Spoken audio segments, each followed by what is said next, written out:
ఈరోజు ఈ దుబాయ్ని మీరు చూస్తున్నారు. నేను ఎప్పుడు కూడా ఈ దుబాయ్ని క్లోజ్గా అధ్యయనం చేస్తూ ఉంటాను.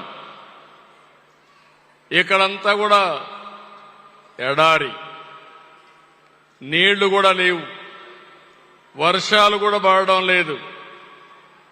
ఇటీవల కాలంలో చాలా ప్రయత్నాలు చేశారు, కానీ అనుకున్న వర్షాలు పడే పరిస్థితి కూడా లేదు. ఒక ఎడారిని స్వర్గం చేశారంటే అన్నీ ఉన్న భారతదేశం, ఆంధ్రప్రదేశ్ రాష్ట్రం ఎక్కడుండాలనో మీరే ఆలోచించాల్సిందిగా మిమ్మల్ని అందరినీ కోరుతున్నా. నా ప్రయత్నం అదే. ఈరోజు మీరు చూస్తే ఏదైతే అబుదాబి ఒకప్పుడు ఆయిల్ ఎకానమీ, అదే దుబాయ్, ఇక్కడ ఆయిల్ కూడా లేదు. కానీ ఇక్కడ ఒక ఎయిర్పోర్టు, ఆ ఎయిర్పోర్ట్ ఆధారంగా చేసుకుని ఏ దేశంలో లేనన్ని రూములు క్రియేట్ చేసి 1,50,000 రూములు క్రియేట్ చేసిన ఏకైక దేశం, ఏకైక సిటీ ఈ దుబాయ్ అని కూడా మీకు ఒకసారి విజ్ఞప్తి చేస్తున్నా. దానికి సపోర్టింగ్ గా షాపింగ్ తీసుకొచ్చారు, వ్యాపారాలు తీసుకొచ్చారు.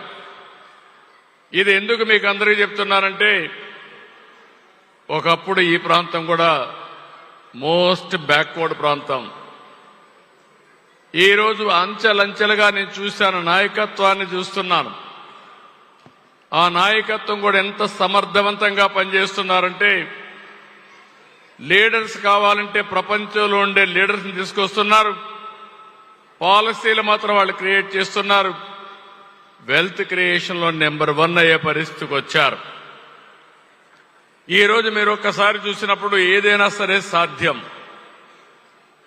25 సంవత్సరాల కంటే ముందు హైదరాబాద్ ఎట్లుంది, ఈ రోజు హైదరాబాద్ ఎట్లుందంటే దానికి కారణం ఈ తెలుగుదేశం పార్టీ అని చెప్పి మరొకసారి విజ్ఞప్తి చేస్తున్నా.